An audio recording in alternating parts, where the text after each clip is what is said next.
December 6, 2022 meeting of the Bolton Conservation Commission. And pursuant to the extension of Governor Baker's March 12, 2020 order suspending certain provisions of the open meeting law, this public meeting of the Town of Bolton Conservation Commission is being conducted via remote participation. No in-person attendance of members of the public will be permitted, but the public can access this meeting while in progress by Zoom Video Communications, Inc. Members of the public attending this meeting virtually will be allowed to make comments if they wish to do so during the portion of the hearing designated for public comment by telephone, cell phone, and personal computer using Zoom. And just some guidelines for participants. Please utilize the chat or raise hand function if you wish to address the board. People will remain on mute until they are addressed by the board, and participants are required to display their first and last names. All that said, by tradition, we'll start with a roll call. I am Brian Barabee. Jim Garrity. Jillian Glasanos. Bill Payne. Rebecca Longbow, or excuse me, Rebecca Bachaya. Okay. So first up this evening, the Bolton Conservation Commission will now open a public hearing under Mass General Law, Chapter 131, Section 40, and the Bolton Bylaw, Chapter 233, to consider a request for determination of applicability for 455 Main Street, proposed tree removal. Rebecca, is the applicant or representative for the applicant here this evening? Is it possible that the applicant is under the name of owner? Or is it Lee Dalton for 455 Main with the tree removal?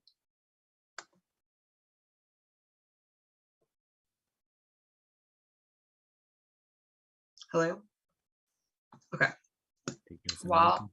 While we're waiting for them to recognize themselves, I did ask for both to unmute, but I will bring up their plan set, Brian.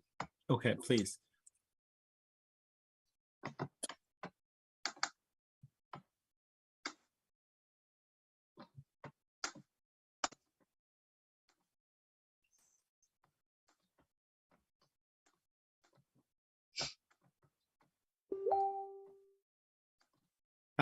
This 455. Rebecca, do you see their message? No. It should be in chat. We're Yeah. here 455. I just unmuted. I will try again to unmute you. I did in the beginning, but now I'm trying to unmute you.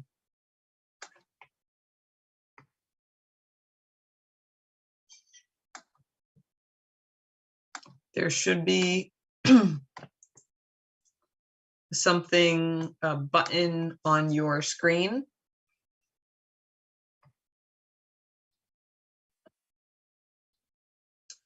It is either in the upper left-hand corner, or if you click on the participants list, you should be able to do it that way. Oh, weird.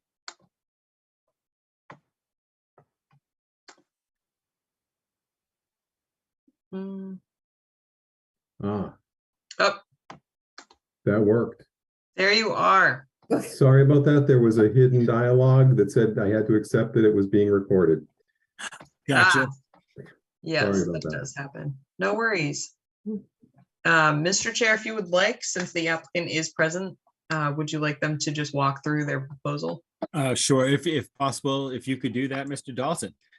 Sure. Yeah. We have what you're seeing on the screen here is a picture of the yard, and in the 100 to 75 foot distance from the wetlands, there's 5 dead American elms that we want to have. We'd like to take down to replace with other trees. Okay. And we've talked to Elliott Tree Services, who has, said that they can remove them and, and do it in a way that's not going to just damage anything else in the area. What are you thinking about the stumps? Were you thinking of stump grinding, leaving stumps in place? We'd Anything along those lines? Yeah, we would like to grind them only because it'll give us full flexibility for replanting. And it says that picture included. Rebecca, is there a way, could you share or scroll down to those pictures? Mhm.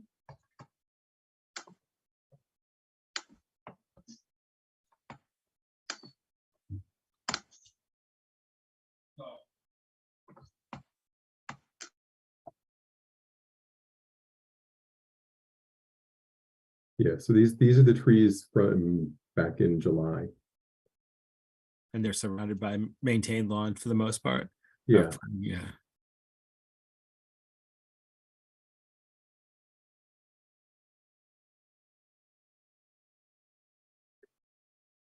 Okay.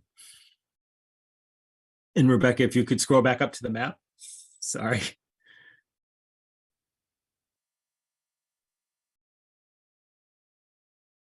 No need to be sorry, Brian. So these are all between the 75-foot and the 100-foot, basically. yep. Okay. Rebecca, well, put it out to commission members first, if they have any initial questions or thoughts regarding this.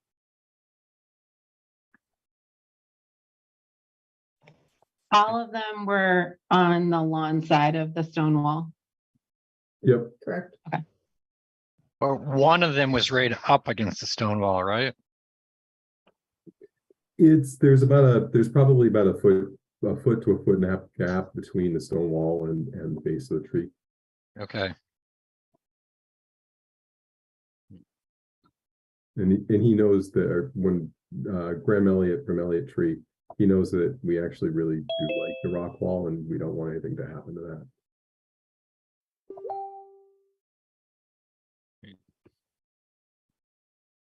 Rebecca, is this have you been out to this site? What's your level of familiarity? Do you have any comments, initial comments, questions, thoughts?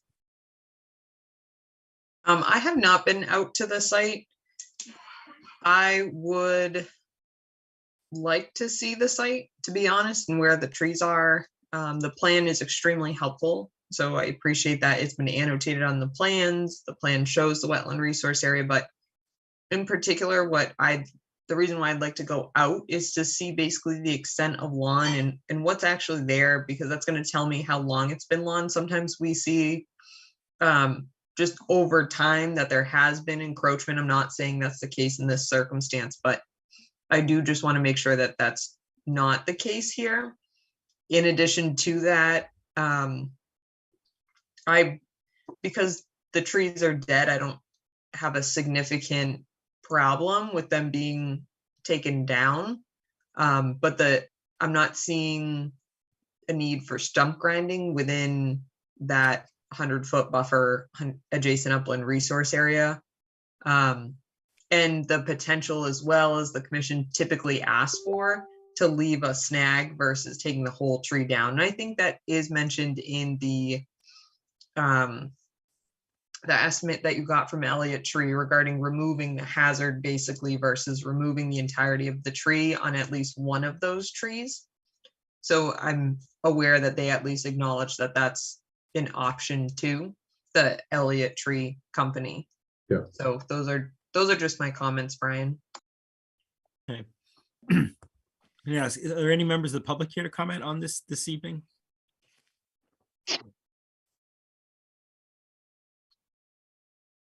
I'm not seeing any. Rebecca, I'm sorry, could you scroll down to the pictures of the trees again, please, if possible?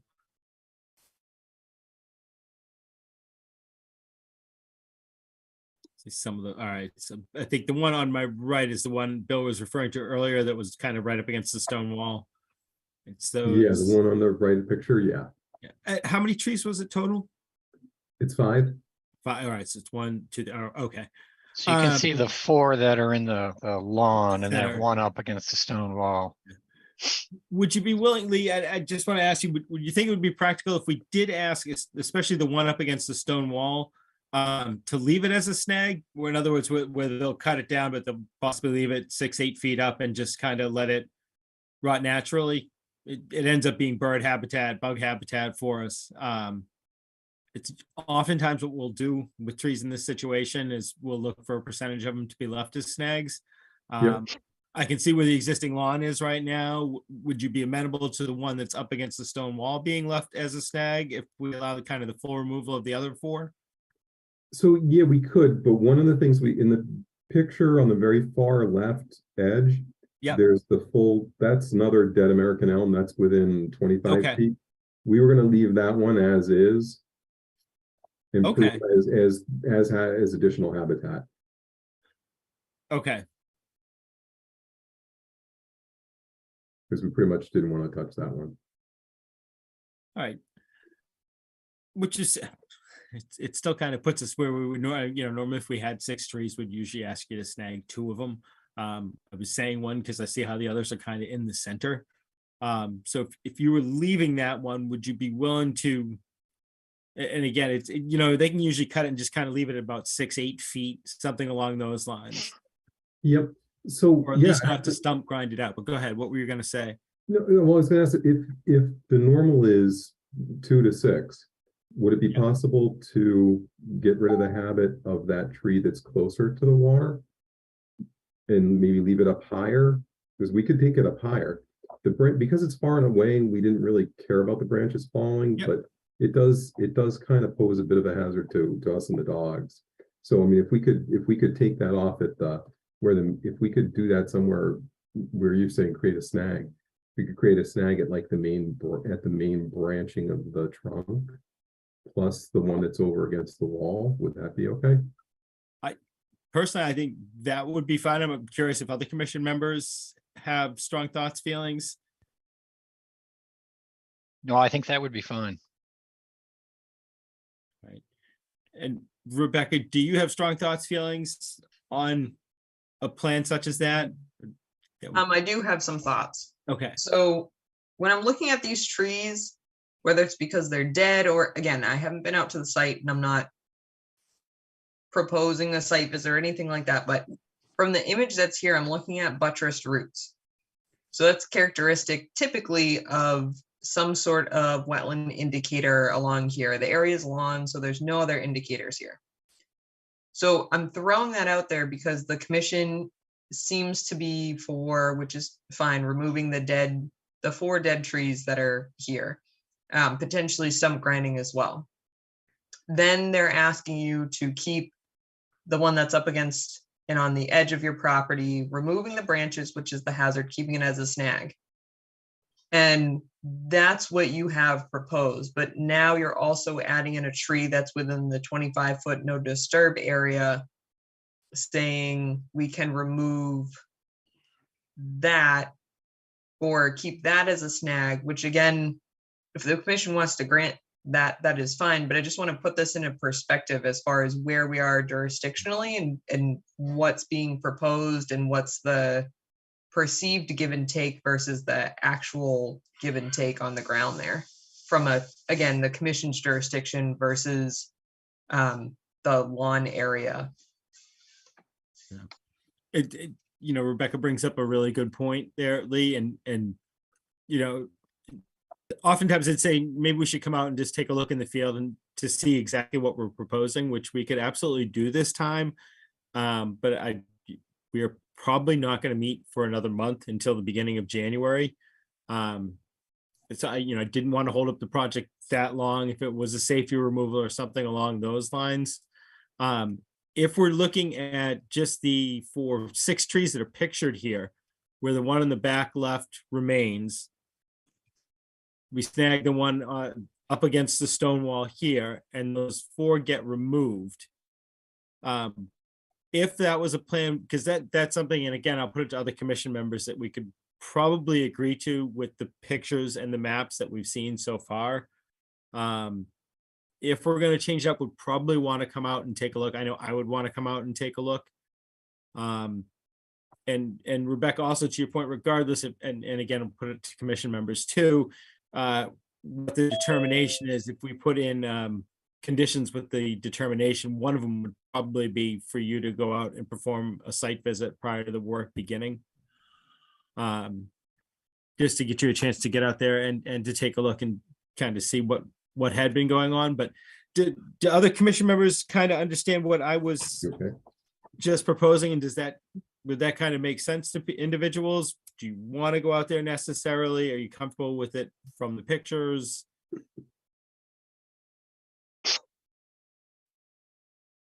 I agree with you, Brian, the fact that we won't be able to address this until early January. So looking at the pictures and what's proposed, I can agree with.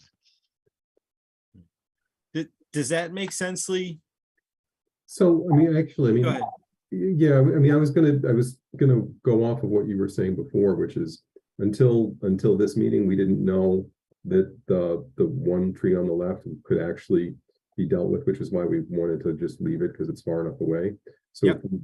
if we go with it as we've proposed and as we thought, and we leave the one that's close to the rock wall as a snag, is that something that we're okay with all now? It seems, I mean, we definitely have to vote on it, but that seems to be what I'm hearing from other commission members. Okay, I mean, yeah, I mean, we're fine with it too. I was only proposing the other thing just because I thought it wouldn't be much harder, or I was asking how hard it would be. So it sounds like Okay. we'll stick with the original plan. I understand. Rebecca, did you have a comment? I was just going to suggest, if you were going to be entertaining a motion within the next, if you entertain a motion this evening, that you condition the removal of the 4 trees and specify whether or not you're permitting the stump grinding of them. And then another condition would be,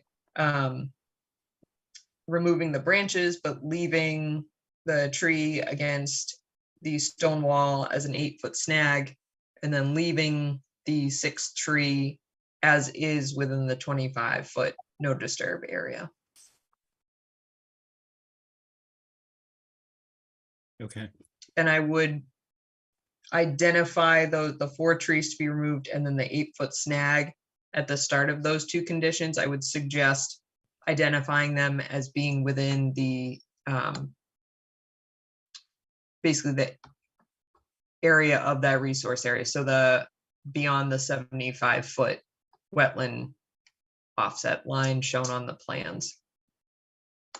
Because then there's no confusion from anyone. right.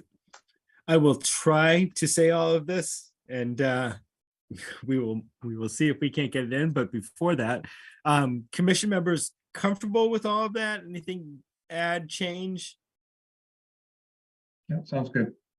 Okay. Any members of the public here tonight wish to make comment at this point in time? And I'm seeing none. So that's it. I'd like to make a motion that we close the public hearing for a request for determination of applicability for 455 Main Street. All those in favor of closing, or do I hear a second for closing? Second, All right, all those in favor, starting with Jim, aye. Jillian, Aye. Bill, Aye. and Rebecca, I'm an aye as well.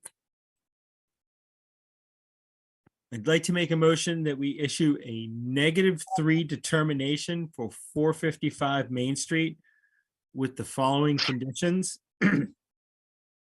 That the trees to be removed and or snagged are beyond the 75-foot offset from the wetland boundary.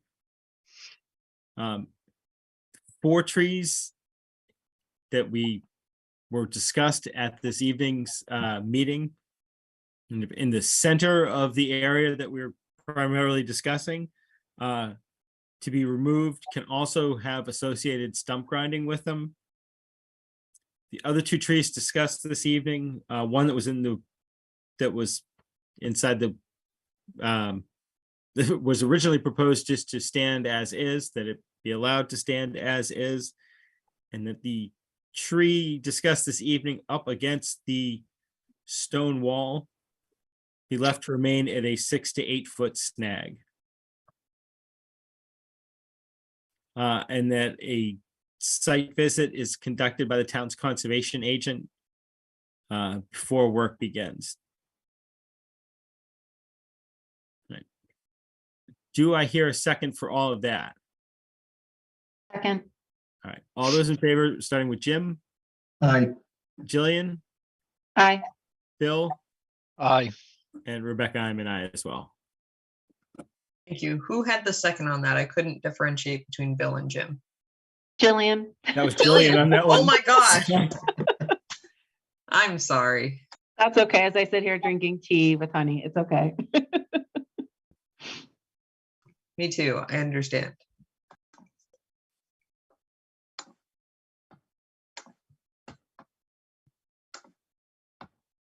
All right. So Lee, just very quickly, as I'm pulling up the next item on our agenda, Yep. the commission will now be signing the issued document, and they technically have 21 days to do it. They rarely take the full 21 days, but in that time, we'll coordinate a site visit because that's one of the conditions. We'll get that out of the way. Okay. And once I receive all signatures, I'll follow up with you as to where you want me to mail it, or if you want to come in and pick it up. Okay. The determination, okay? Okay, yeah, no, I'd probably swing by. You're not that far away.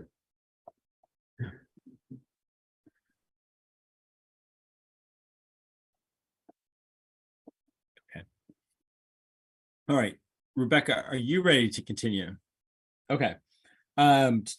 The next item on the agenda, is that under both Mass General Law and our local bylaw? Yes, this is a new project, Okay, but under both, yes. all right.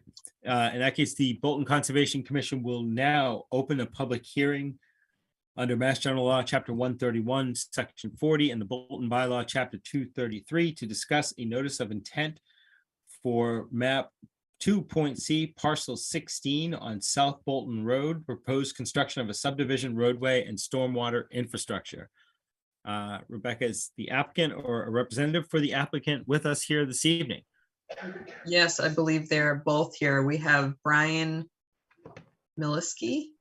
Melissa, close? Milisi, close. I tried. You tried my last name. No, And no. then Daniel Matha as well. And either Brian or Daniel, do you want to walk us through what's being proposed in this project? And Rebecca, if they want to share a screen, please allow them to. Sure. Thank you, Mr. Chair, members of the commission. For the record, Brian Milisi with Haley Wood, here representing Daniel Matha, who again is on the call with us. They are the property owner at 0 South Bolton Road. And what they have submitted is a notice of intent for a 6-lot residential subdivision, the subdivision roadway, and the stormwater infrastructure that goes with it. Just a very quick point, Mr. Chairman. Earlier this afternoon, I emailed PDF copies of the green cards for the abutter notifications over to Rebecca. I just wanted to point that out. I do have the originals. She has PDF copies. If for some reason you guys do need or want the originals, I can have those dropped off over at Town Hall, but we do have the abutter notification cards. Okay. So can I share the screen or? If possible, yeah, and please. And Rebecca, just to double check, it's all right to drop off. I know you want those hard copies, but you can drop them off. Yeah, when you have a chance. Okay, I'll get those right over. Yeah. Okay, yep. Now bear with me here. Hopefully I don't exit myself off the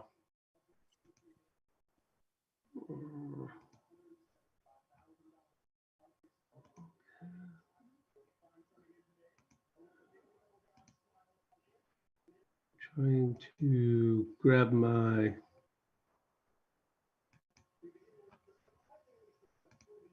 plan. Does anybody see that yet? Not yet, no.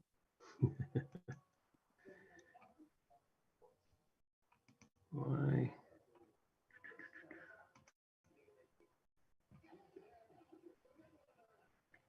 Give me one second. It says I'm sharing.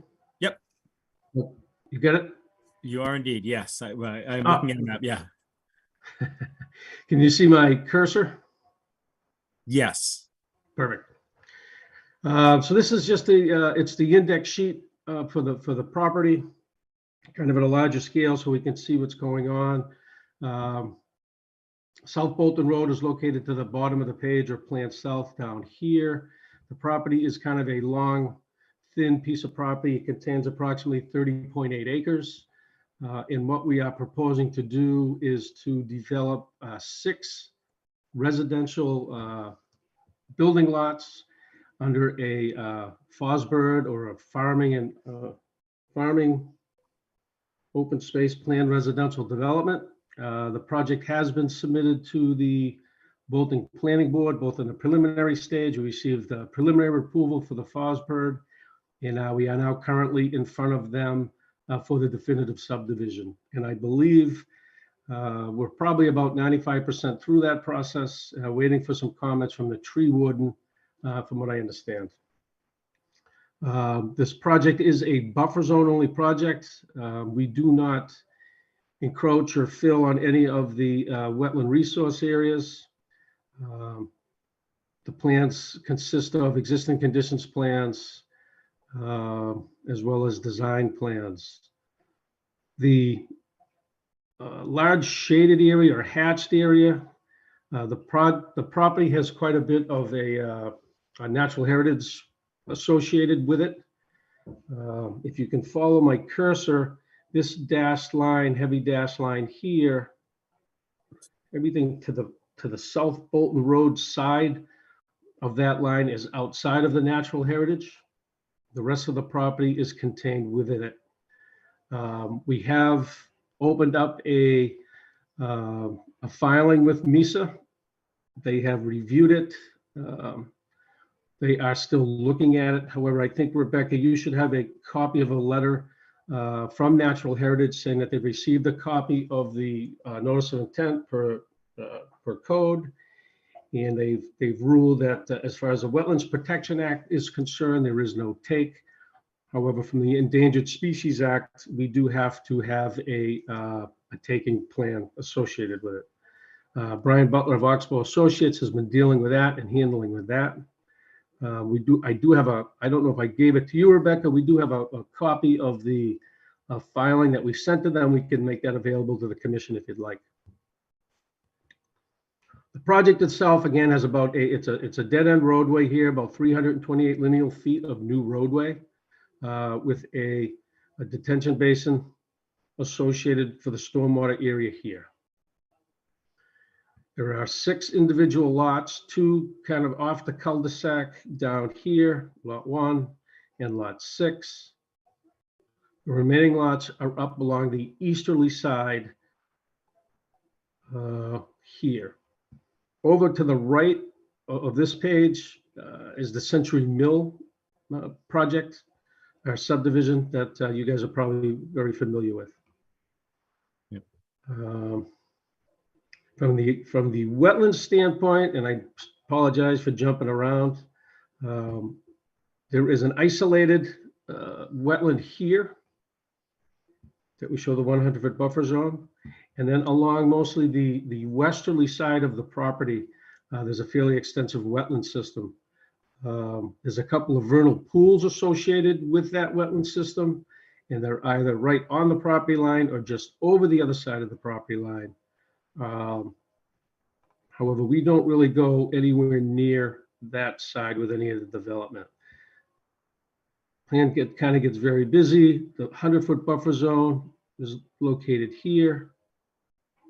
You can see the proposed tree line, this designation here. There's a common driveway that comes up to service the 4 lots here. The plan has been reviewed by through the planning board from the DPW director and all the entities that they farmed it out to. Stormwater is a conventional catch basin to manhole to detention basin or retention basin style stormwater management system that meets all the 10 standards of the Massachusetts Stormwater Act. There is a erosion control plan associated with it, with the plant set, if you will. There's a construction road here coming out onto South Bolton Road. We show all the limit of work rung in erosion control barriers. Again, during some of the meetings or some of the initial meetings with Natural Heritage, the plan went through a couple of changes in which we Originally, there were 2 common driveways to service these 4 lots in the back. We have since revised it to 1 common driveway in order to limit some of the disturbance for that salamander habitat. In a very quick nutshell, that was the plans. And I would turn it back to you, Mr. Chair, for any questions. All right. Excuse me. This is one of those ones where I'd really love to schedule a site visit. I'd kind of want to get out and see actually what's going on and where things are proposed. Yep. It looks like you're staying out of a lot of the buffer zone area, which is great, except for the natural heritage stuff that I'm seeing. But I'm wondering if we were able to schedule a site visit. I'll ask other commission members for their initial questions and stuff. Would you be able to mark out, hopefully, the edge of the buffer zone as to the extent of that, the limit of work, especially on the side going towards the wetland resource areas, the center of the proposed roadways,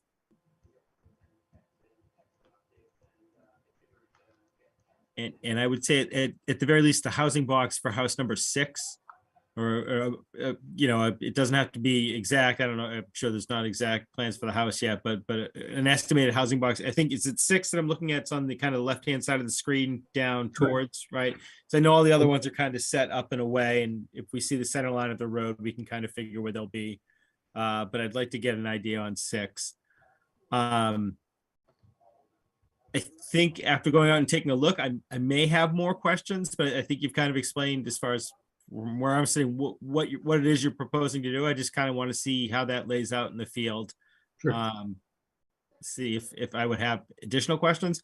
But let me open it up to other members of the commission right now. If anybody has any initial questions, comments, thoughts, or anything you might want to see marked out in the field.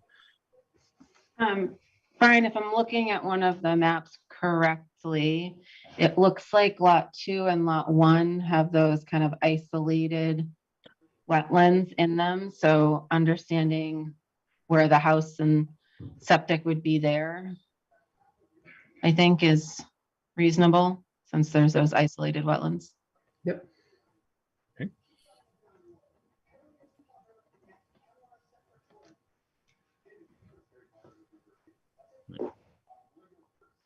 I should say, Rebecca, any initial thoughts or comments that you've seen with this project or that you had? I have not been out on the site as of yet. So I think that is great that you've requested a site visit. I would suggest that the commission also request the copy of the MISA filing, as Brian had suggested. They would be willing to provide. In addition to that, I would echo what you said at the beginning, Brian, which is that this is under the Wetlands Protection Act and the local bylaw. So our local bylaw has its own set of performance standards under the adjacent upland resource area. In addition, I would suggest to the applicant to review the bylaw regulations for the isolated areas, because it's a little different and a little bit more stringent than the state regs. And in addition to that, I would also refer them to the bylaw for the site visit. I think it's helpful the commission specifically called out those items to be staked out on site, but actually if you follow the bylaw requirement for the site visit, it incorporates all of that, obviously not the specific lots, but driveway, center line, and other items. So just be sure that they're reviewing that and making sure they're in compliance with that. And then my last comment or question rather is, I would like some insight as far as how the wetland was delineated, and that can be expressed on site, or I don't know, Mr. Chair, if you'd like them to do that now, but certainly on site, it would be helpful. Sure. First of all, Brian, officially, if possible, could we get a copy of that MISA letter? That would be great. Absolutely. But yeah, to Rebecca's question about the wetland delineation, was that carried out by an outside firm? Is that still marked on site? Yep, so there's a copy of the wetland report in the NOI filing itself. I'm sure we'll probably set a date for that site walk before we all part ways tonight. I can see if he's available to come with us. He typically is. And he can explain it a heck of a lot better than I could, Mr. Chair. But yes, in the NOI is a copy of his report with the transects and some of that information, but I will see if he's available for the site walk as well. Okay. Any members of the public here tonight to have comment on this particular hearing? I'm not. All right, I was just gonna ask Brian, didn't you, I thought that you had done a walk through with conservation. We did a walk with planning Okay, during the planning board process. They came out. We had staked out a little bit for them. We'll certainly take a look at the bylaw and have some more staking done for the walk with you guys. Okay. All right. And do we have a DEP file number? We do. We do. Yes. Okay. I can. And if I may, Mr. Chair and Rebecca, so as part of the FOSBR, the open space subdivision, there is a good chunk of open space. And I don't think it's actually been determined on the disposition or the final disposition of that open space. One of the ideas that was tossed around was a conservation restriction, or maybe the Conservation Commission owning that in fee. And hopefully I'm not speaking out of turn. Richard Nyland, who is the attorney that's helping out Dan Martha with some of that paperwork, is on the meeting tonight. And while we certainly don't have to, decide on that final disposition, it would be at least helpful to us if the commission could weigh in a little bit to see what your preference may be.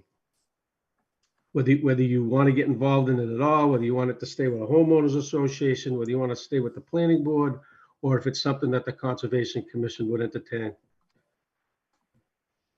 Want me to address I was that? going to say, Rebecca, yeah, give an idea what we've done in the past. Yeah. Yep. So those are everything that they listed are options that the commission has used in the past.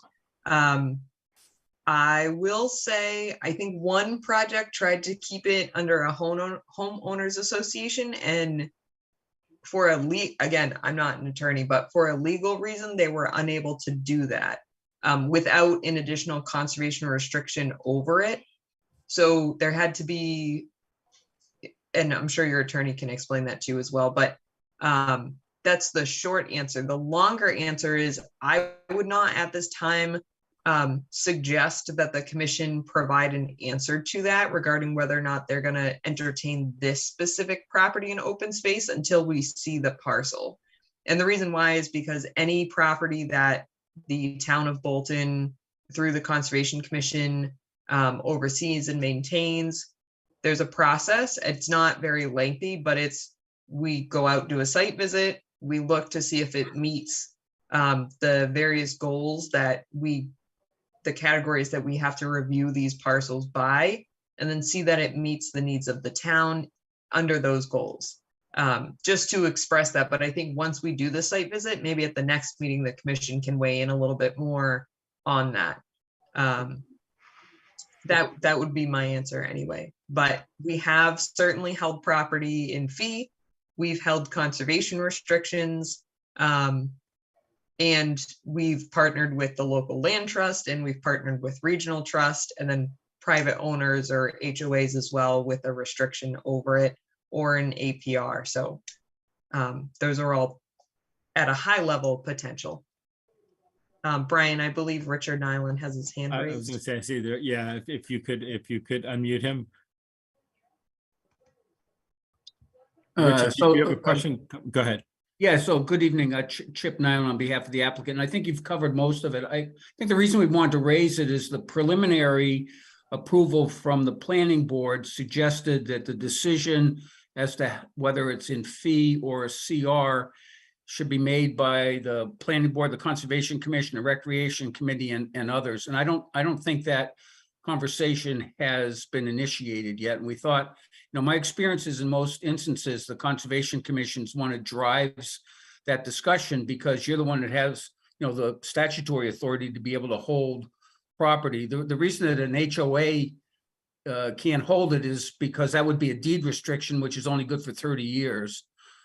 So you really want to have a formal conservation restriction where the grantee is a third party as opposed to part of the owners, which is what an HOA is. So I think my only point is that we want to initiate that discussion. We can go through that process and look forward to working with the commission so we can figure out whether or not that's in fee or a conservation restriction.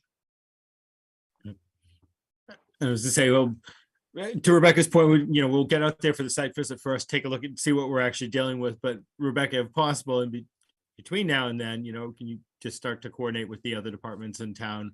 I don't know if they'll look for you to take the lead on that, but just so we can kind of start to formulate answers for them on that. Yep, I'd be happy to raise that to some internal discussion as well. Appreciate that. Thank you. Any other comments, questions, members of the public or from commission members at this point? Because I think I'm leaning towards continuing and trying to set up that site visit is probably our next best step. All right. I'm not seeing other comment right now. In that case, I'd like to make a motion. What was that, January 10th? I'd like to make a motion that we continue the public hearing. Oh, sorry. As I lose my notes. That we continue the public hearing for the notice of intent for South Bolton Road map 2.C parcel 16 until our next public hearing Tuesday, January 10th, 2023 at 7:00 p.m. Do I hear a second for continuing? Second. All right, all those in favor, starting with Jim. Aye. Jillian, Aye. Bill, Aye. and Rebecca, I'm an aye as well. Okay. Brian, I Chair. also wanted to note, it seemed like Brian and the applicant wanted to schedule a site visit, so I just they were wanting to do that during this meeting. So I'll just relay to them the process that we do to do that. Oh, I was just going to ask that. Yep. Okay. So thank you for bringing that up.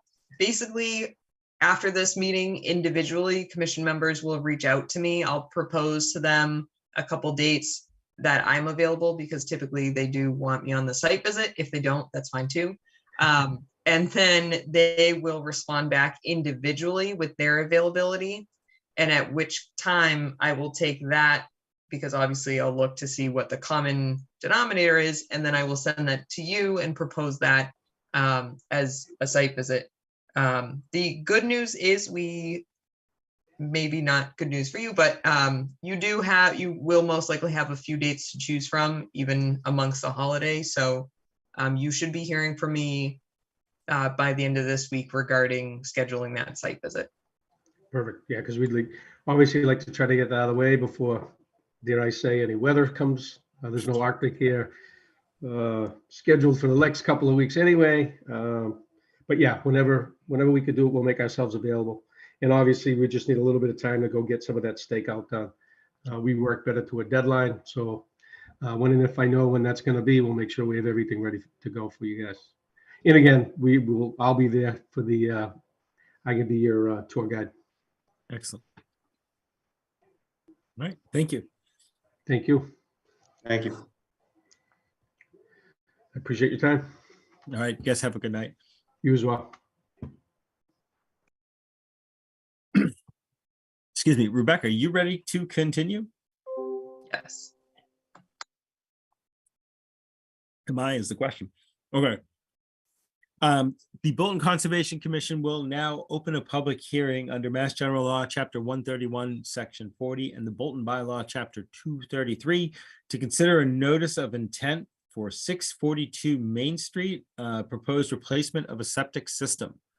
Rebecca, is the applicant or representative for the applicant here tonight? They are or were, and in addition to that, very quickly, Brian, we did get a DEP file number for this, which is 1120721.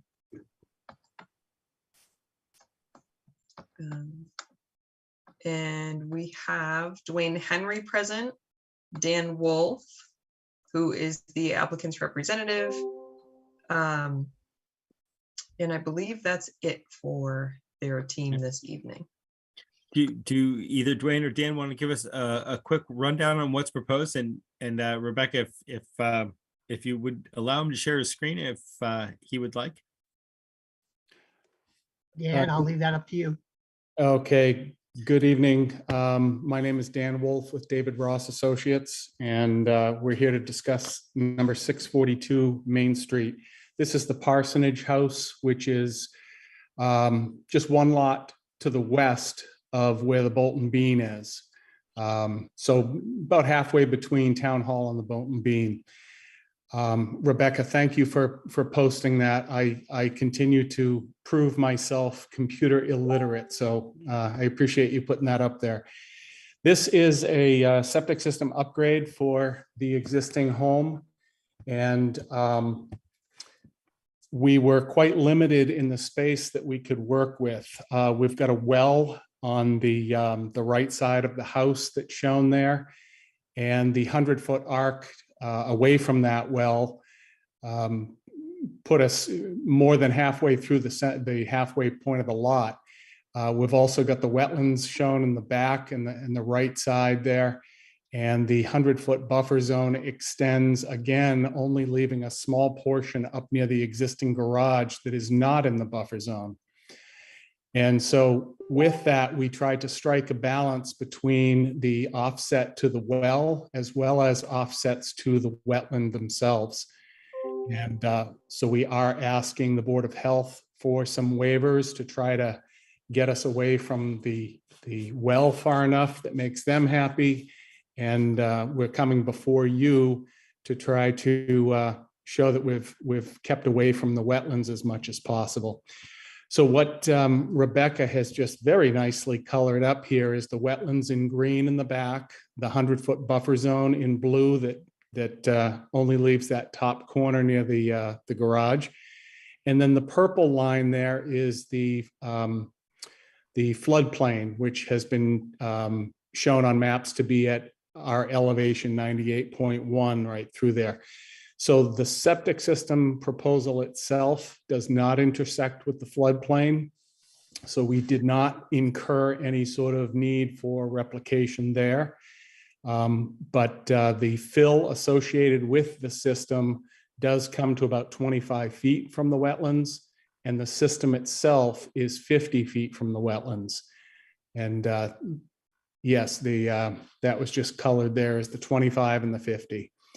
And the entire project is shown to be surrounded by erosion control barriers, which will also serve as the limit of workspace. And we anticipate the machinery as well as materials delivery to come through the existing driveway and right onto and into the septic work site. So Rebecca, you've done a much better job than I could have done. Thank you. So I'll bring it back to you, Mr. Chairman, if you and the commission have questions for us. Sure. Can I ask, is the current system in failure? It looks like there's a, okay. And I was gonna say, is that pit that I'm seeing on the thing, is that a cesspool, like old cesspool pit, or is that That is an old cesspool pit, yes. And although Mr. Henry shook his head no that it's not in failure, there's a technical term that needs to be defined. Is it still serving the house and working for the existing facilities? Yes. But by state Title V definitions, it would be considered failing due to the fact that most likely that pit is in the groundwater table. Yeah. So the word failing represents failing to protect the environment. Gotcha. And is that connected via pipe now? Yes, there is a pipe from the back of the house that's shown there that Rebecca is dotting. Yep. And there's a septic tank that is about halfway between the house and the pit. And that obviously lets the solid settle out, so only a liquid portion is going to the pit. Right. Is anything proposed, like proposed filling the pit, like leaving the Yes. piping in place? Yeah. Absolutely. Both the septic tank and the pit can prove to be a hazard if they're left in their current state. As the concrete or whatever that tops that pit, as that deteriorates, that is definitely a hazard. So what will happen is the contents of both the pit and the septic tank will be pumped out, and those two voids will be filled with clean gravel fill. Right. And the back slope of, it looks like you're probably gonna, I'm guessing that's mounded a bit, the septic, and then drops. So the back slope there, is it proposed to be maintained as anything? Could we ask for it to be naturalized to a certain extent? I know you can't have any woody growth, but like a once or twice a year mowing, something along those lines, or is it existing yard now?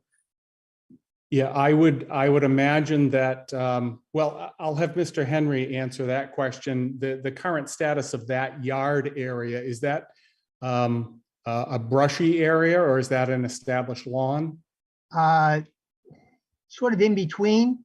It got mowed twice a year, maybe 3 times a year, but it wasn't mowed like the rest of the front of the lawn was or anything like that. Yeah. There was a large forsythia bush that sort of protected it. There was a little fire pit back there, but the reality says, I don't think you're going to see it. And I think we would be acceptable to say that it's not going to be turned into a grassy area. Let's put it that way. Yeah. And I think that's going to be determined somewhat by the slope of the septic system as it is, the perimeter of it. I don't see that would have much value as a lawn back there. I agree. And what we've seen quite often in circumstances like this, that where it starts to break off and slope downward, that would be a nice area to just let grow naturally. And as you mentioned, Mr. Chairman, it would require maintenance from time to time to make sure that no woody growth is migrating onto and on top of the septic area itself. Yeah. I was gonna say, I'm gonna open it up to other questions too, but I appreciate that you have very limited space to work with, and that, it's a project that will become necessary, or that is necessary basically right now. But that said, other members of the commission, any other members of the commission have any initial comments, questions, and or thoughts? Just a quick question. So you're going to keep the existing tank, is that, and then this is the leach field here that we're looking at, right? No, we really don't have a great idea of the age of that tank, and it most likely is undersized. So that tank will no longer serve the property. Just above the existing driveway that's shown, and Rebecca has her cursor at it now, that will be the new septic tank location. And because the system is mounded, there'll also be a pump chamber there that then pumps the liquid portion of the waste up into the leaching area itself. Okay, great. Thank you.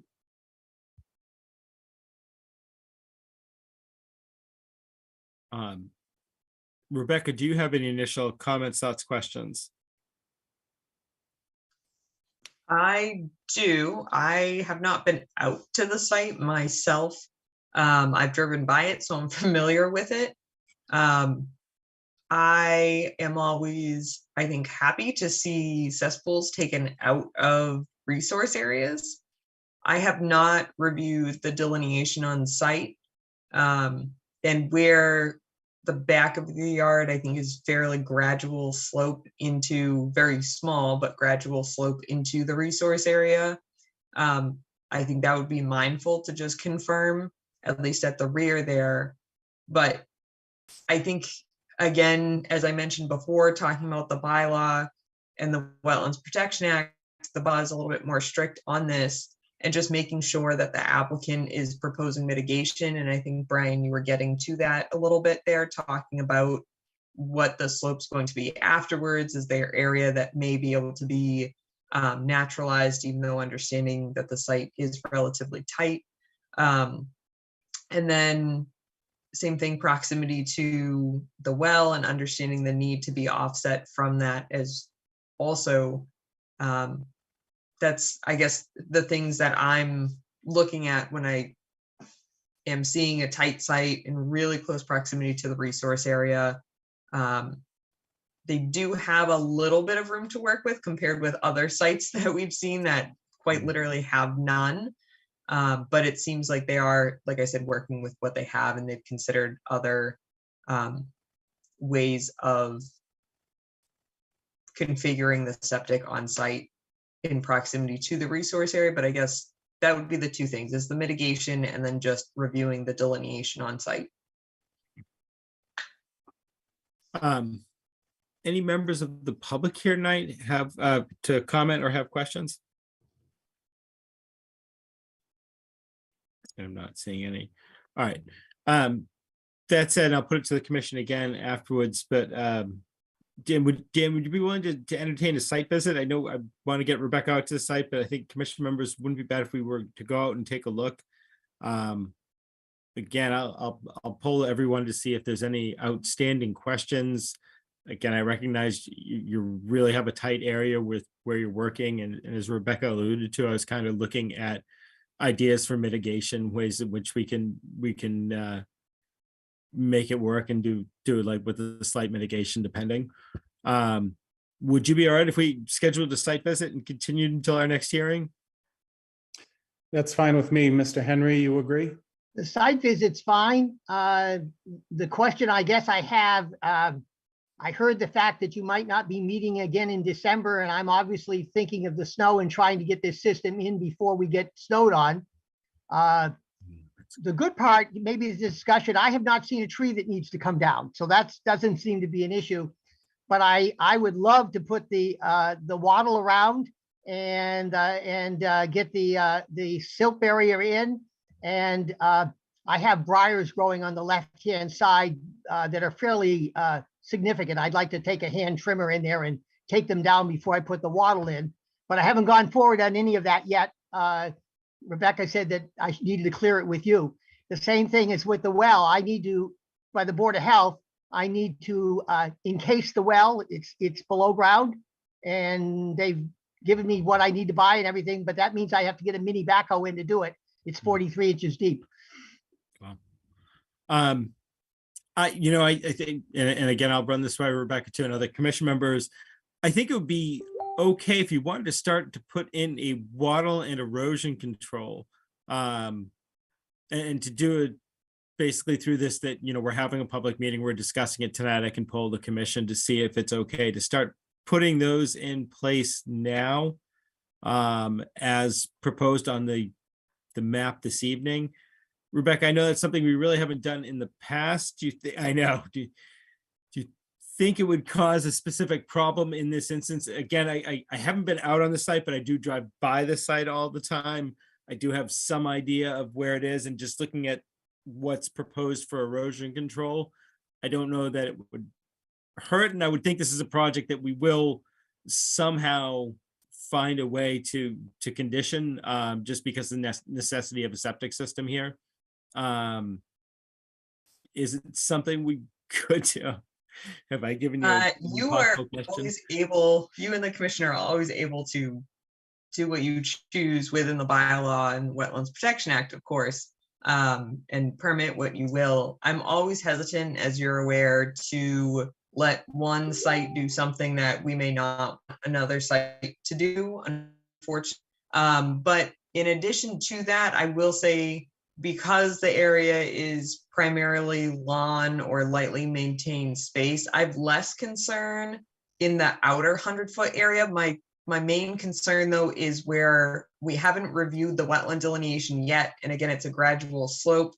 That pit on site, maybe it's right at the edge. I don't know. And I'm not saying the delineation is right or wrong. It may be perfectly correct. But where that pit is like 10 feet off, if that, off of what's delineated as the BVW here, I'd really like, and that's where they're proposing to put erosion control as well. That's where I start to get concerned of doing it before anything's permitted. Area to the outer, less concerned because of the existing conditions, or that I can see from the roadway anyway. But again, really that making sure we're not setting a precedence for other projects as well. Because we've considered that a violation before as well. So again, up to the commission make that decision, but noting all of that. All right.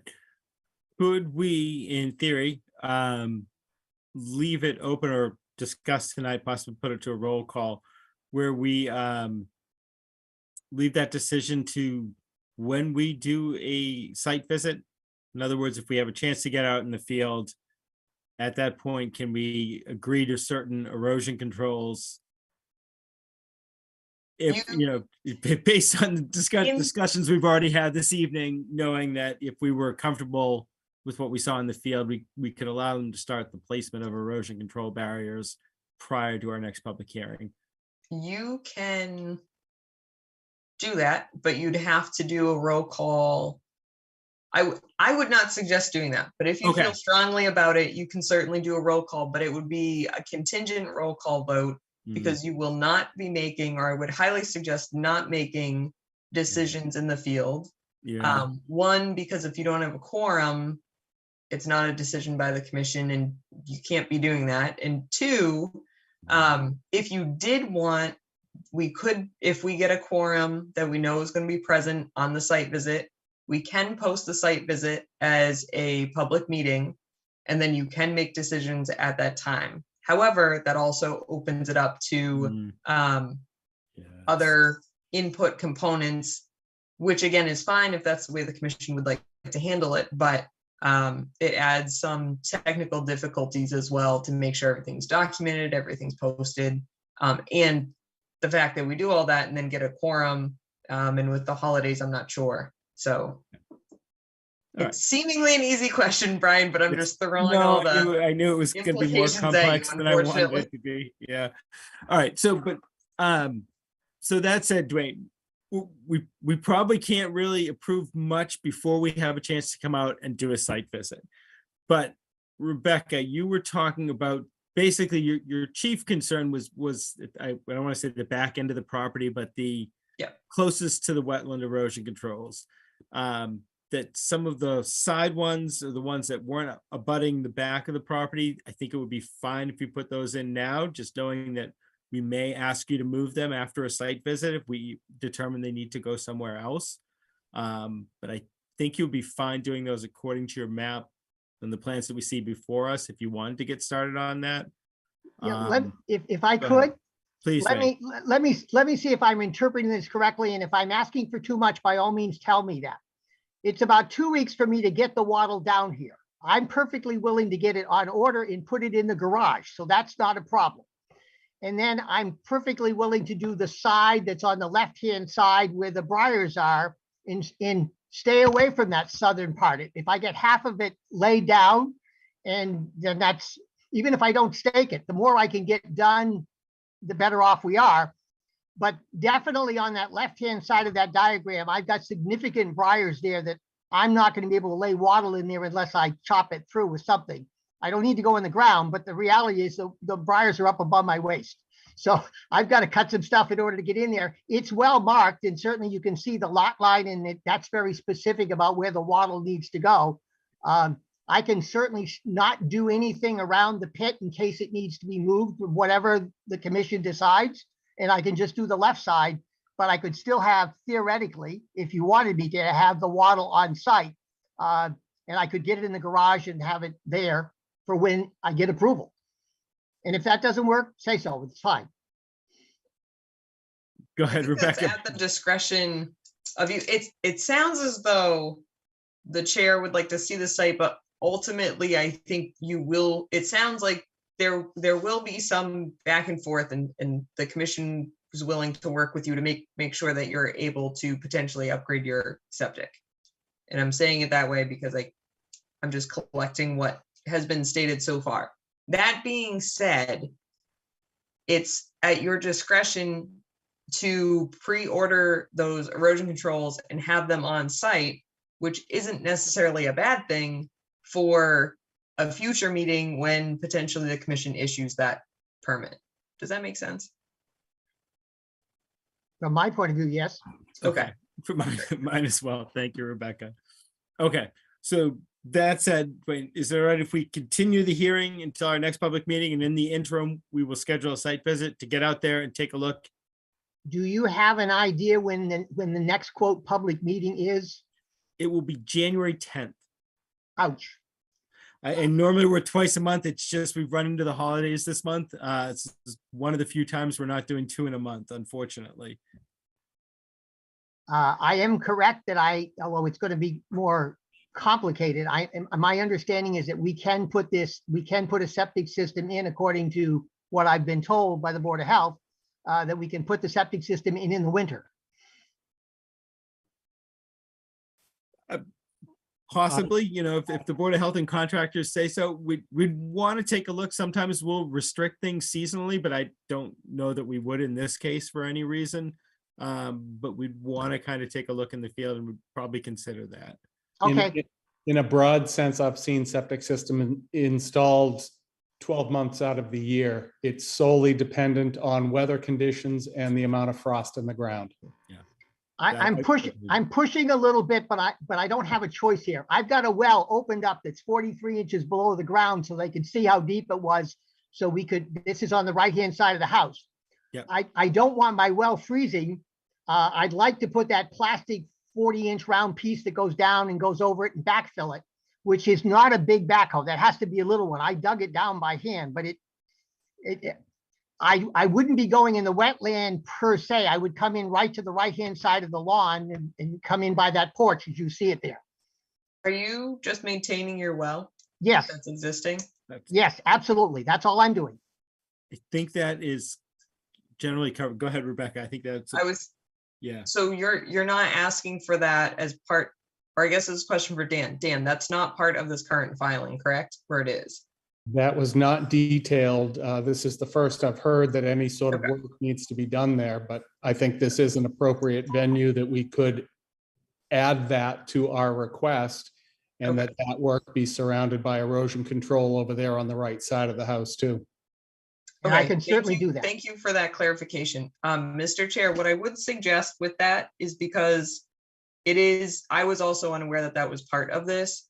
So what I would suggest is if the commission wanted to consider that as maintenance of the existing well and the existing infrastructure that's there, and it would just be incorporated on any sort of as-built or final plans.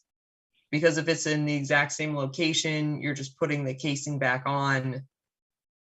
That shouldn't be a significant disturbance. It should be within the same limit of work. And typically, that's something that is exempt or something that's considered minor, where you're maintaining an existing piece of infrastructure that's not even a large piece of infrastructure. But I will leave that up to the commission to make that comment in their own words, but that would be my recollection of the regs on that. Yeah, I aspect. would think that would be fine, just to memorialize whatever was done on a final as-built for this other project. But as far as routine well maintenance, which basically this can be kind of filed under as long as you're doing it in the proper manner, which is, it sounds like you are, just, I don't think it would need to be part of this filing, and I think you'd be able to do it. I think you're allowed to do proper well maintenance as part of any conservation restrictions we usually place. Thank you. Okay. So that said, possible to continue to our next meeting so that we can get out and get in the field? Yes, anytime. Okay. All right. Any commission members have any additional comments or questions based on what we have just discussed at this point?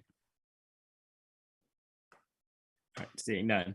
I'd like to make a motion that we continue the public hearing for 642 Main Street until our next public meeting, Tuesday, January 10th, 2023 at 7:15 p.m. Do I hear a second for that? Can I suggest 7:20 just because we're going to be talking about a site visit prior? It's a good point. In that case, I'd like to make a motion that we continue the public hearing for 642 Main Street until our next public meeting, Tuesday, January 10th, 2023 at 7:20 PM. Do I hear a second for that? Second. All right, all those in favor, starting with Jim, Aye. Jillian, Aye. Bill, Aye. and Rebecca, I'm an aye as well. Great, thank you very much. And based on your conversation at the last hearing, I assume you're going to poll the members for a date and time on the site walk as well. Yes, and I will be in touch with you once I get that information. Perfect. Could you Thank be in very touch much. with me also? Thank you. Yes, I will copy you. Thank you very much. Thank you, everyone. Mhm. Good night. Night.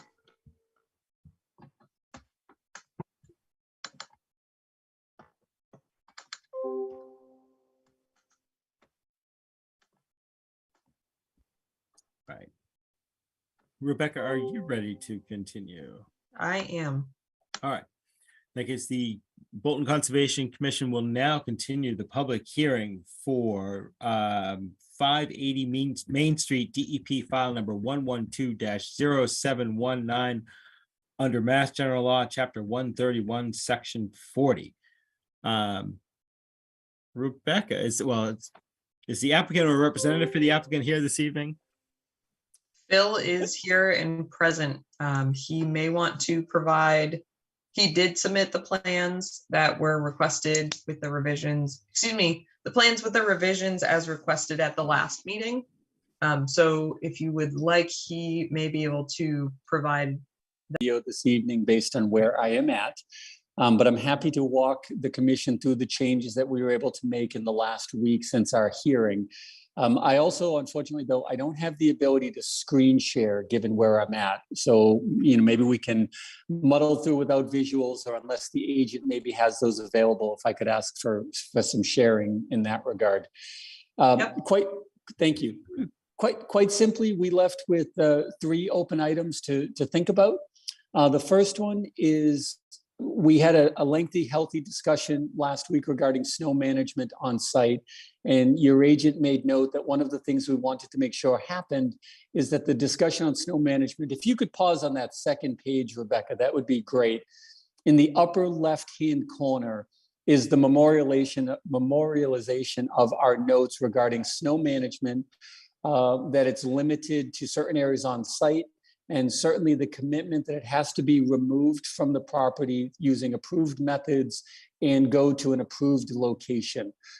We had narrated that in our letters back to the commission, but this is to make sure that it does exist and run concurrent with the plans. And we hope that it would certainly be a condition of the permit if the commission so chooses, or simply reference the plans whereas it already exists for you. I'm happy to read the language of the note if it pleases the commission, or simply just leave it at we encapsulated and summarized what we talked about last week and just put it on the plans for you. I was just reading it through it as you were talking, so I'm fine without you reading it. If okay, for members of the public, hopefully everybody can read it on the screen. Sure. Okay. The second matter that we talked about, and if we could pan the image down to the lower right-hand corner of this same page, that would be terrific. We talked at great length about the potential playground area and really the lack of clarity or detail that surrounded it. So on these revised plans, we wanted to make sure we provided you as accurate information as we can in terms of what the playground is going to be. So these plans have now been revised to reflect a playground area. So rather than trying to predict exactly where the playground equipment is going to go, we've allocated an area. This is 30 by 50, located similarly below building 4 as in the past. The geometry has changed slightly. We've made it more rectilinear as requested by the commission. We've also noted on there the connection to the sidewalk, which will also be part of that stone dust path behind building 4 to make it ADA compliant and accessible, but then provide pertinent detail for the benefit of the commission to denote where that encroachment or the closest portion of work will be relative to the wetland resource areas. So it is shown on this plan that our lower left-hand corner is about 55 feet from the resource area in the southwesterly direction. and about 87 feet and change in the easterly direction towards our pond. Yes, thank you for highlighting those. We also have more particularly shown on our detail sheet, which is several sheets later, is just a blow up of that area, just so you can see it in greater clarity. Also showing what the anticipated grading will look like, what the perimeter would look like in terms of using PT treated rounded timber board, double stacked. And also the commission asked what that material, the surfacing material would be. And the image in the middle of the screen is safety mulch, which is really just soft shredded pine bark mulch that's routinely used for playgrounds. So it's our intent to construct this area in kind with the image in the lower right-hand corner of the screen, essentially a rectangle, surface it with the wood mulch that you see in the middle. And then the overall scope of work will be that as shown in the left detail, which entails the grading that will take place in there. So what will end up happening is we'll grade it in accordance with the area that's out there now, and the playground will sit slightly proud of the surrounding grade, no more than 12 inches above it, for obvious fall protection for any of the children that may seek to use this at the end of the day. The plan obviously now depicts the limit of work, so the commission can see how much work is going to take place in this area with specificity. Reminding the commission that this area is currently all lawn. It was created when that well went in, the one that's in the lower right-hand corner of the inset image. This whole area was graded out as part of the access area, so that is already disturbed area. We don't need to disturb more to construct this playground. And then the well that's in there, just as a reminder, that well is going to be decommissioned, where the top portion of the well casing will be removed, the well decommissioned in accordance with health regulations. The line that's there, the well line, the water line, that will stay in place. Just to avoid incidental disturbance, we're going to abandon that in place. And then all totaled, you'll be able to see that the limit of work is approximately 48 feet from the BVW. The limit of the playground, the physical structure, is about 54.5 feet at the closest point, again, in that southwest corner that you can see there. And I'm happy to talk about the playground in greater detail, of course. The last element that I would want to share with you is if you could flip to the next page, please, Rebecca, sheet 509. We have, this is an inset regarding the installation of the dry hydrant pipe for the fire department. And really, again, what happened at the last meeting is maybe it lacked clarity in terms of what we were intending to do. We've had occasion to speak with the fire chief. We talked through with him about the details that they typically employ for these dry hydrants and how all that work is performed, but also the installation methods that are necessary for work within a pond. So the changes here are really relegated to the narrative that accompanies the image to the left. And speaking with our contractor and the method in which we believe we can install this pipe, we've outlined what the scope of work will be. So in short, without repeating it or reading it to the commission, we would install temporary sheeting around the limit of work intrusion for the pipe that's shown on the image. These would be aluminum sheet piles that would be embedded into the pond using mechanical methods, using machinery from the slope. We would embed those to essentially create the box out area that we would be utilizing. And then we would drop in a submersible pump where water would be extracted from within the sheeting and it would be deposited, yes, where the sheeting is there, where Rebecca is highlighting now, thank you. We would use dewatering methods to create a dewatering pit just outside of the resource area buffers. On the north side of our gravel access roadway to the well, there's a clouded area. We would seek to deposit water through a silt bag that would filter out any sediments exactly right in that location. And then that water would ultimately be allowed to flow back into the pond, presumably as clean water.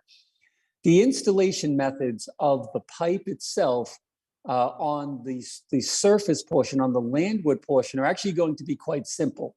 Because we are filling up that area, and you can see the 3 to 4 feet of slope that we have surrounding building 4, we're essentially going to remove the topsoil. lay the pipe on the subgrade, and then bury it with the natural fill. So the trenching that occurs landward is actually quite minimal. The portion that is going to occur within the BVW, we would simply remove the BVW soil, much like we're doing at the replication area.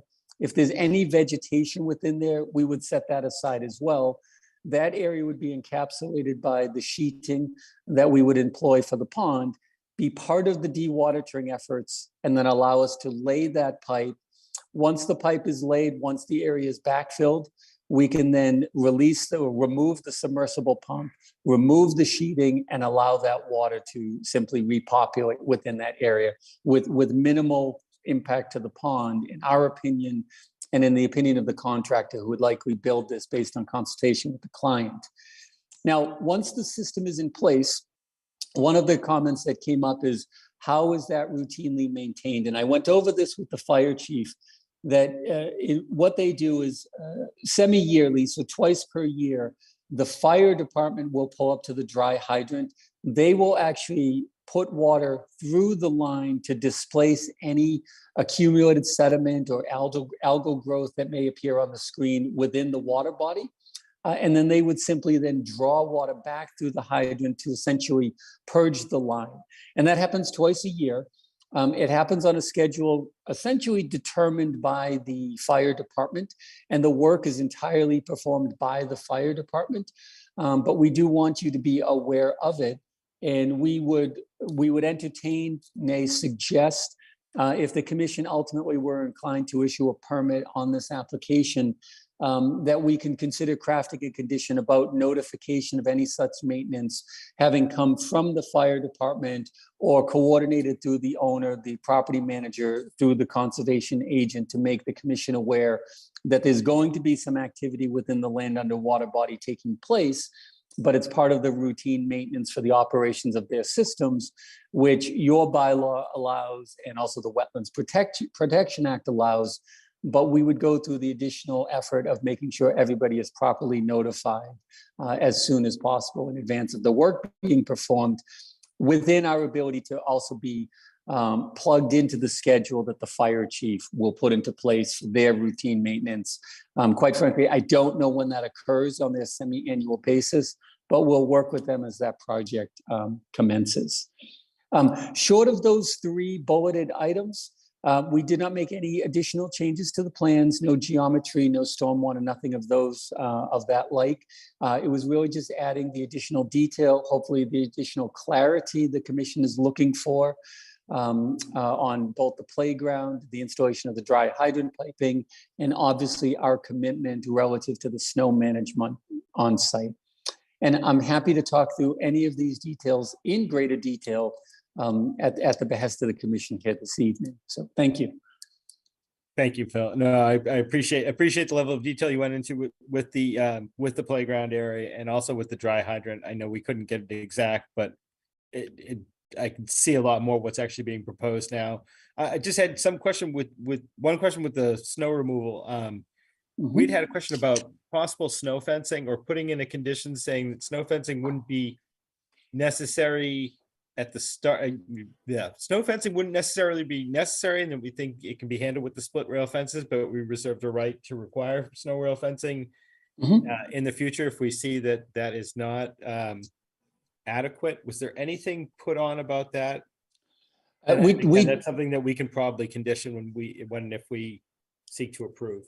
Mr. Chair, we did not put anything like that on the plans because it's obviously at the commission's discretion. We agree to that as a condition if the commission would like to consider it. We didn't want to presumptively add it to the plans because we didn't know where you were going to land on it. But if you wanted to entertain it, we'd ask that it be part of the order of conditions. And once we go through a snow season or two, if you find that our limiting barriers, the signage, the post and rail fence are ineffective, you can require us to put up more visual snow barriers. Okay. So I'll just turn it over to commission members. Any questions or comments from commission members based on what we've heard or seen this evening?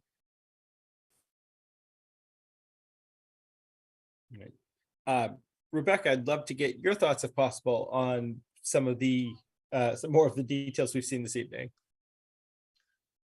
So the details we've seen this evening, I don't have further thoughts and comments on, other than, the commission always looks to shift things outside of jurisdictional areas, but it is an area that already has a well regarding the play structure. I think it's helpful to know where that's going, the size of it. I think they answered those questions.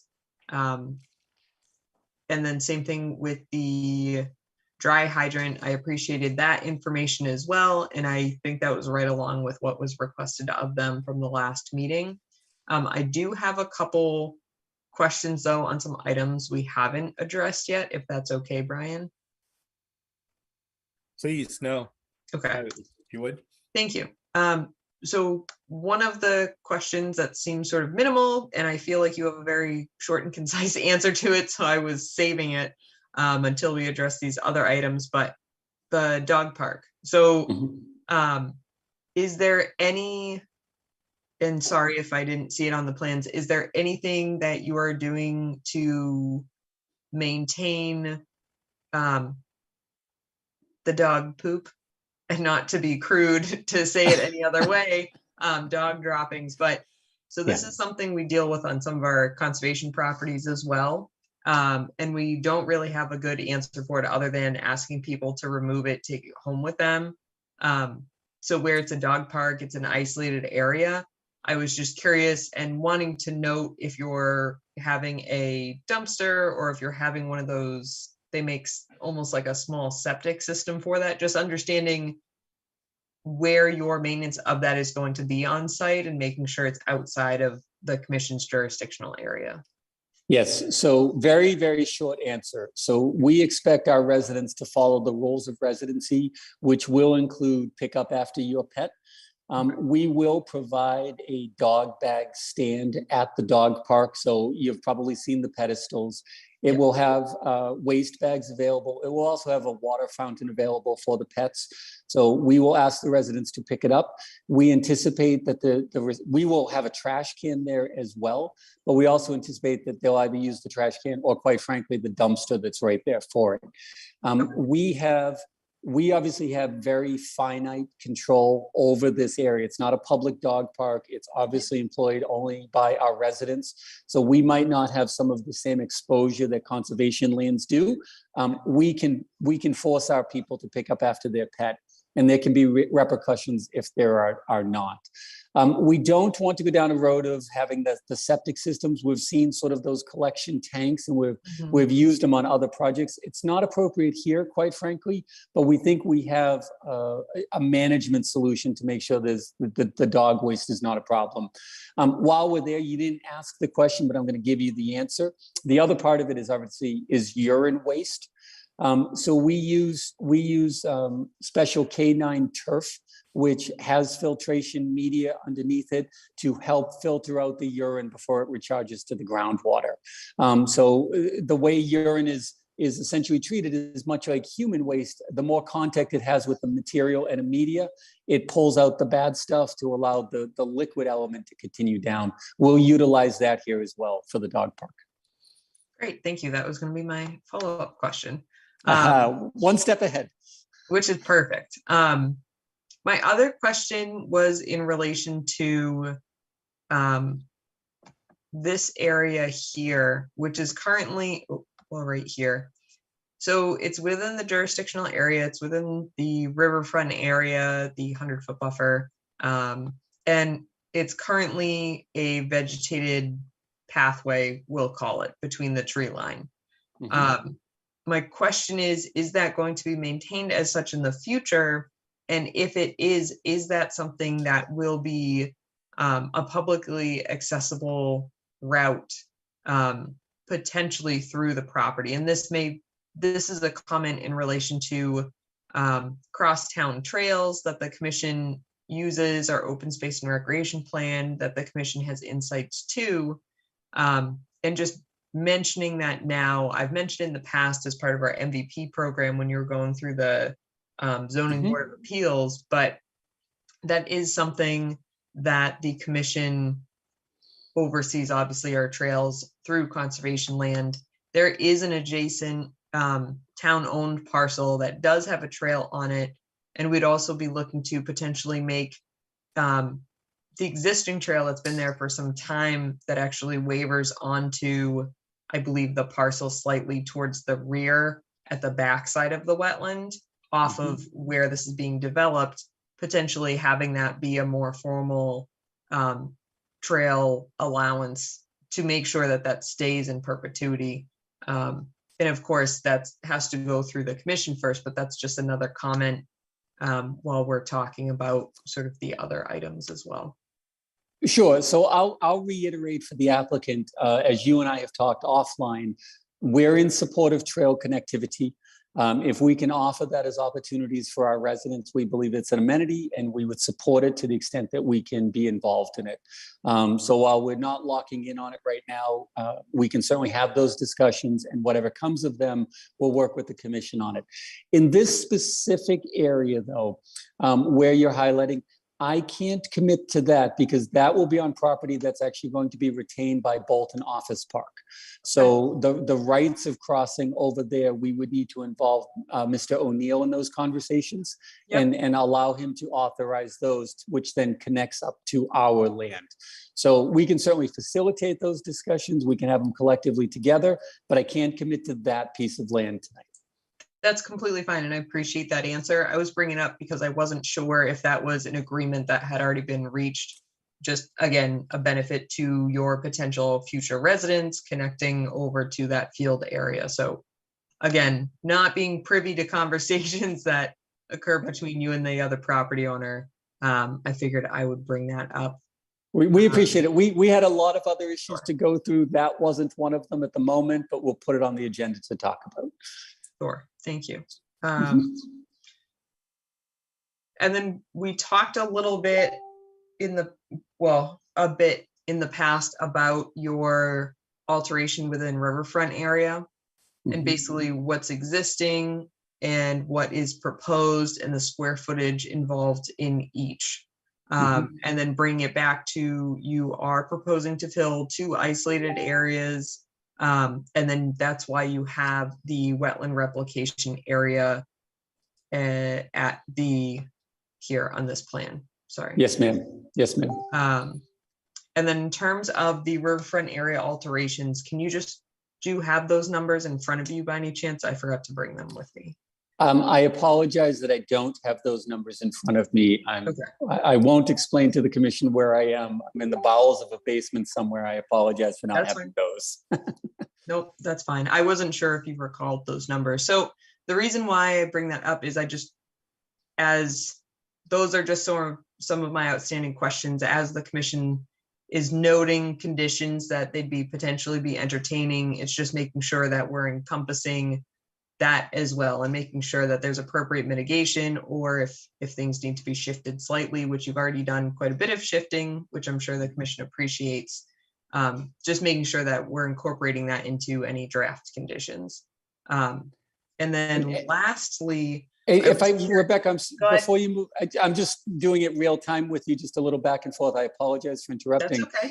I would offer up to the commission, to satiate that concern, is suggest a condition that when we come back in front of you with the as-built, we give you the calculation of where those areas actually lie relative to the riverfront. I'll say here this evening, while I don't have the exact numbers, I know we've equalized those areas and obviously minimized the work. If you want them substantiated through the as-built when we're there, we'll substantiate them just so the commission has a very clean record of that process. Thank you. And then my other question would be, because I have yet to receive sometimes DEP provides additional comments, as we've seen actually recently, but you had confirmed that you had submitted the revised documents to DEP, which I appreciate.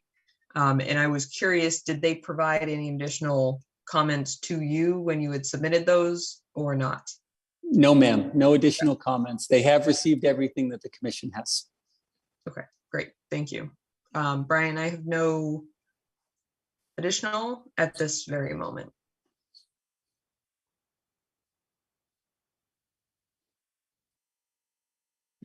You're muted. Sorry. Based off what we just heard, any commission members have any additional comments and or questions? Right. Any members of the public here tonight to comment on this particular project? Jillian, did you have a question? You just unmuted yourself. No, I'm good. I see no one from the public, Brian. Okay. Rebecca, if we were looking to condition tonight,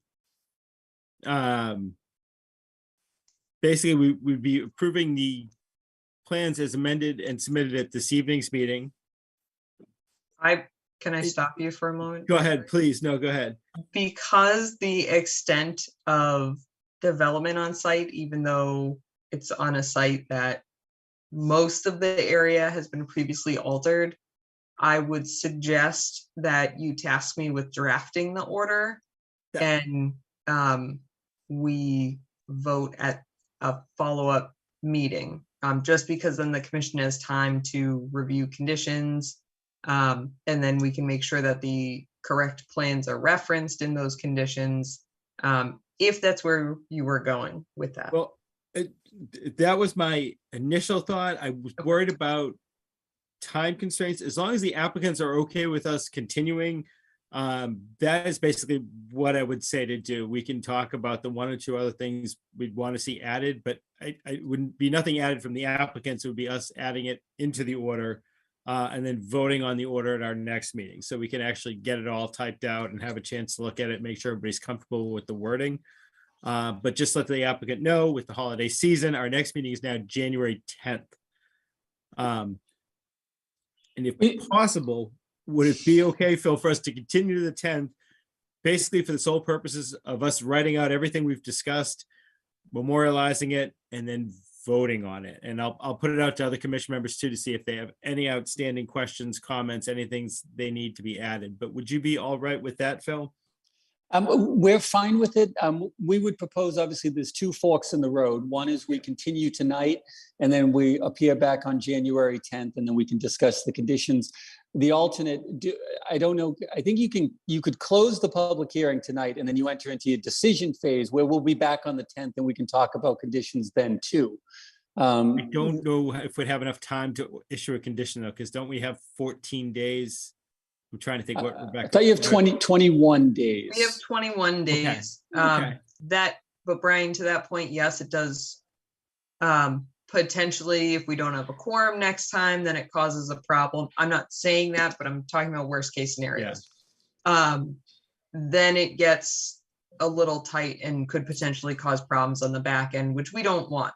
And so I don't really see an issue other than that. Other than, if we're drafting conditions and the commission reaches out, a member reaches out to me and says, oh, this is a condition, but it wasn't shown on the plans. And it gives me time to reach out to Phil and say, can you just show me where this is on the plans and clarify it, versus in the meeting, potentially you need to add a couple notes on there or something. Again, worst case scenario. But Phil's correct. Those are the two different options that you have if you feel you have enough information at this time to make a decision. Well, as I say, usually, Phil, we like to leave it open just for that reason, if anything crazy pops up or whatnot. But it's kind of your decision as the applicant, if I'm correct. Yeah, well, I understand we would have to grant the continuance, which we're happy doing it, Mr. Chairman. We're not here to squeeze anybody or force you to render a decision. Our goal is to make sure you have enough information to reach that decision. If you want to keep the hearing open, we'll see you on January 10th. We'll talk conditions. It sounds like it's moving in a very positive direction, so I don't need to pump the brakes here tonight to force something that doesn't seem to need to be forced. Excellent. I do appreciate that. And along those lines, I'll put it out to other commission members now, as Rebecca's going to be drafting conditions, kind of putting in everything we've discussed up to this point. Are there any outstanding questions and or comments? All right. Not seeing any. And Rebecca, I'd basically task you, if possible, with drafting the order of conditions for this NOI based off everything we've discussed tonight. your concerns with the riverfront calculations too, and getting that information on the as-built, memorializing the snow removal process that's on there. If you have good language for the snow fencing, I know you said we've seen it in other communities where it's basically a trial. They don't need to do it, but we reserve the right if we see problems. Trying to think, was there anything else we are missing or we wanted to see added, amended, changed? I'll incorporate it from our discussions that we've had throughout this public hearing process. Right. And then during the meeting, we can remove things or add things as necessary. Okay. Okay. In that case, I would like to make a motion that we, what's my best available time, Rebecca? Can I go 7:30 or would you think 7:40 is better? I would say 7:40 just to be safe. Yeah. All right. In that case, I'd like to make a motion that we continue the public hearing for 580 Main Street DEP file number 112-0719 until our next public hearing Tuesday, January 10th, 2023 at 7:40 p.m. Do I hear a second for continuing? Second. All those in favor, starting with Jim, Aye. Jillian, Aye. Bill, Aye. and Rebecca, I'm an aye as well. Wonderful. Terrific. Terrific. We'll see you in January. Happy holidays, everybody. All right, Phil, take care. Thanks again. Thank you.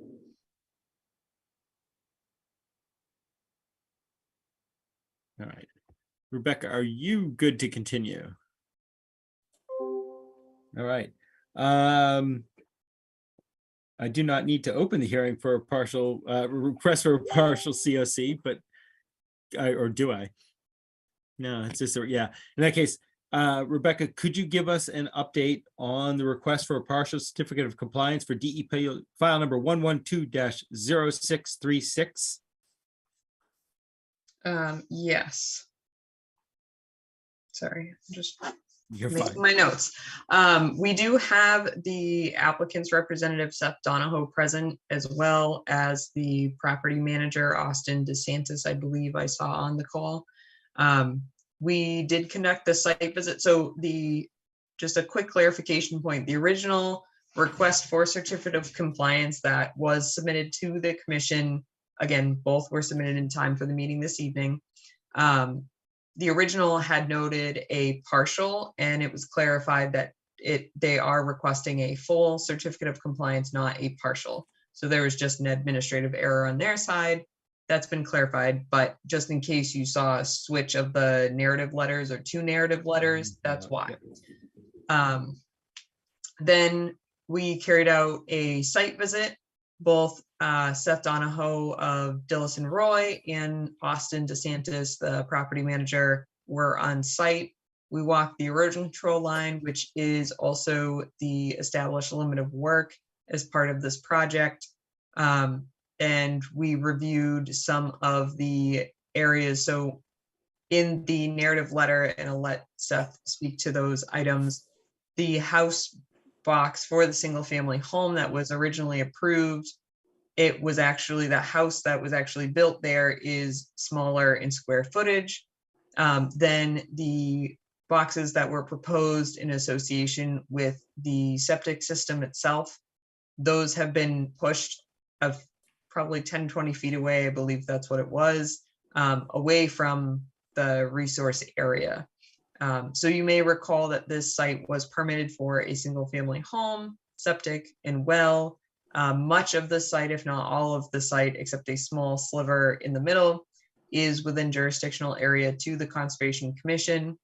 This area was also subject to Natural Heritage Endangered Species Program conditions, so they have a separate permit with them that impose relative conditions on site. The area was more than 75% vegetated, as is the standard.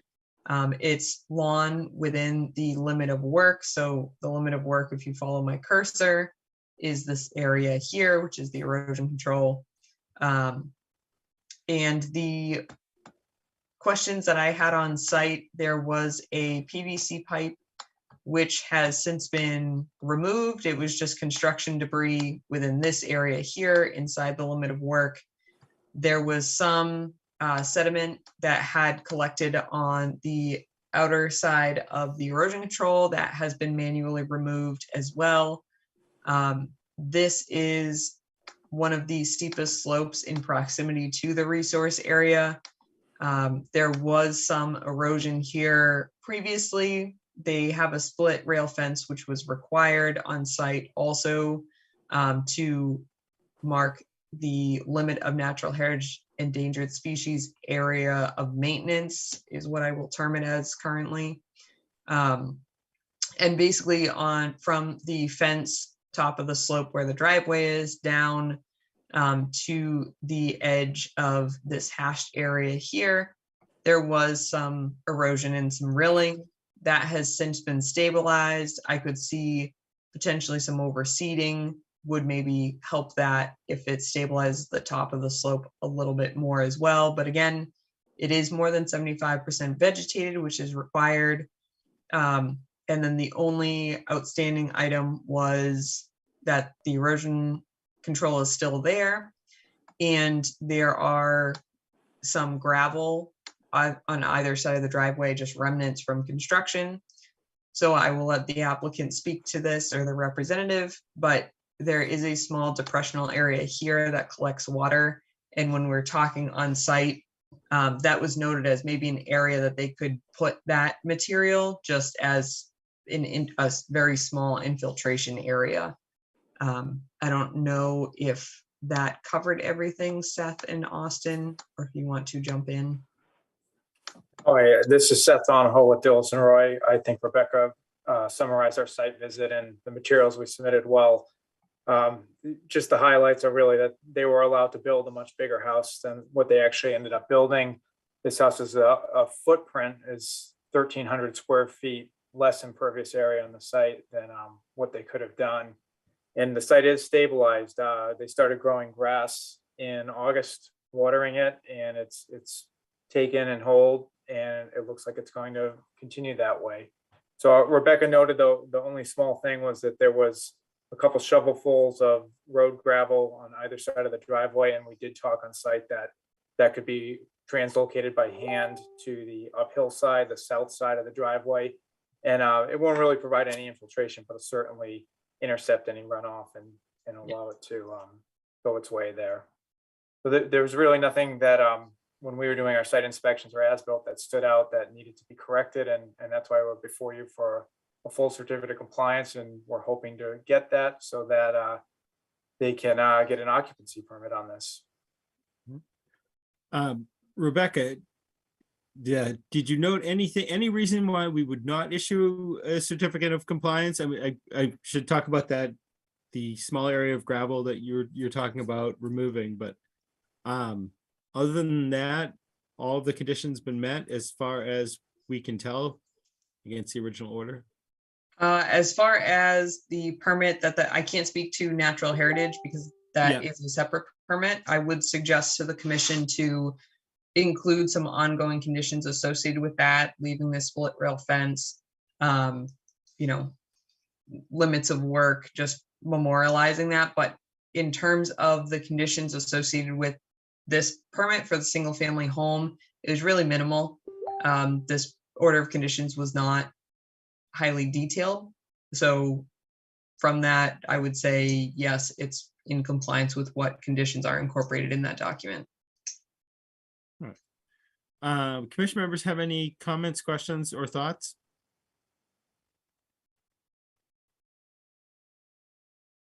Any member of the public here tonight to comment on this particular project?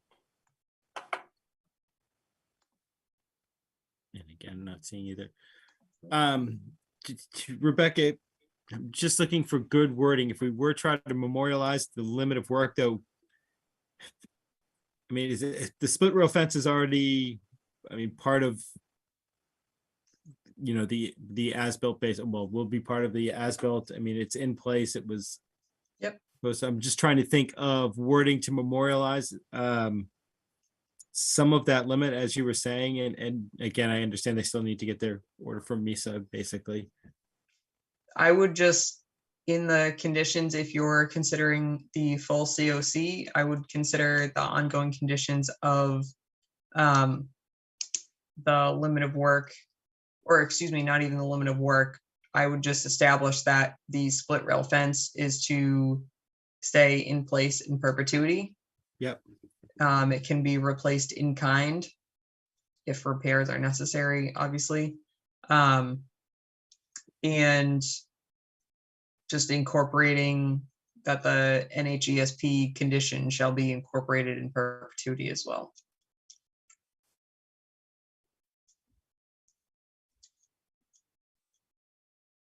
Sorry, I was jotting that down. The NHESP. Natural Heritage and Endangered Species Program. Thank you. Conditions Shall be incorporated in perpetuity. Yep.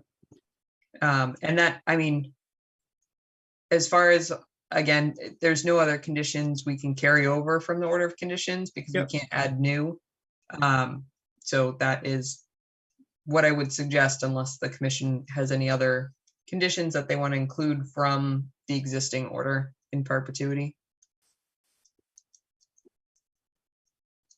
Seeing none. Okay.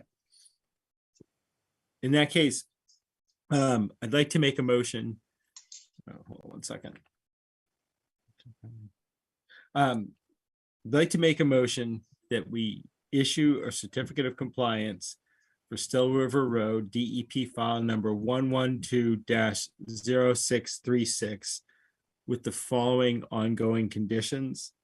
That the split rail fence will remain in perpetuity, that it can be replaced in kind or by a similar barrier with the approval of the Conservation Commission. And that any NHESP conditions also be incorporated in perpetuity to the property. Do I hear a second for that? Second. All right, all those in favor, starting with Jim, Aye. Jillian, Aye. Bill, Aye. and Rebecca, I'm an aye as well. Thank you. Thank you. Thank you, guys.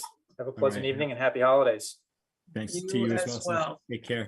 You will get an email from me requesting information on if someone's going to be picking up in hand or the mailing information, just so that I can put it on the COC draft document. Okay, Austin and I will coordinate that amongst ourselves.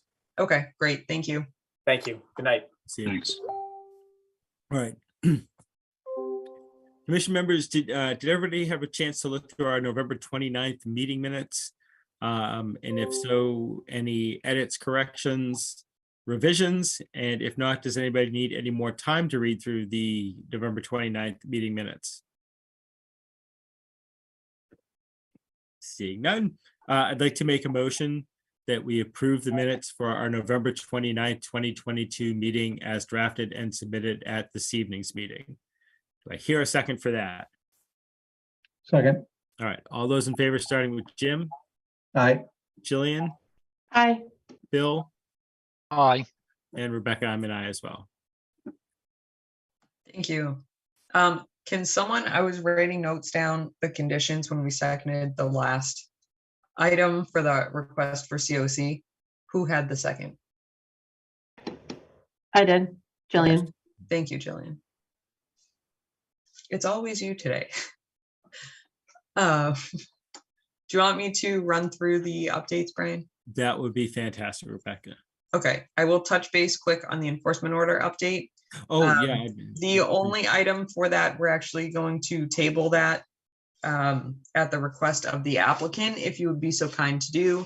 Or excuse me, the applicant's wetland specialist, because they're still waiting on in writing what the property owner would like for the permanent memorialization. So once we get that, then it will be in compliance.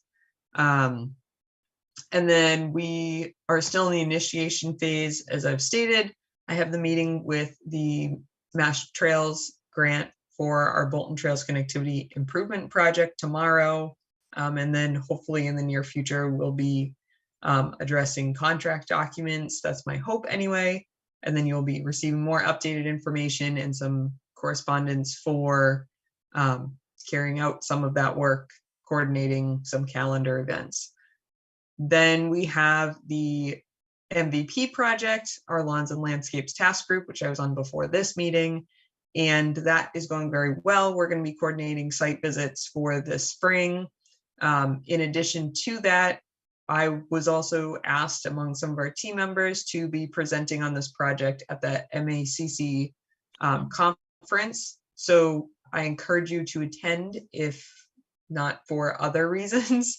And again, we are updating the website regularly, so please feel free to review that. Volunteer steward position is still open. The Open Space and Recreation Plan Subcommittee is an opportunity that will begin in January 2023. And a reminder to please fill out the survey for the Open Space and Recreation Plan feedback. If you have not done so already, you can do so by clicking the link on the form, visiting the town website, or visiting my office, the Bean, the Council on Aging, or the Bolton Public Library all have QR codes to scan and fill out the survey that way. That is all I have at this moment. Okay. So I guess 175 Foxton Road, we will consider tabled until our next meeting. Thank you for presenting at MACC. Appreciate your willingness to do that. You realize if any of us go, we will most likely heckle. So yeah, be careful what you wish for. I'm for it. But all that said, any other new business, any members of the commission have anything they would like to discuss? Christmas wish lists? Being none, I would like to therefore make a motion that we officially adjourn the Tuesday, December 6th, 2022 meeting of the Bolton Conservation Commission. Do I hear a second? All those in favor, starting with Jim. Aye. Jillian. Aye. Bill. Aye. And Rebecca, I'm an aye as well. Amazing. Thank you.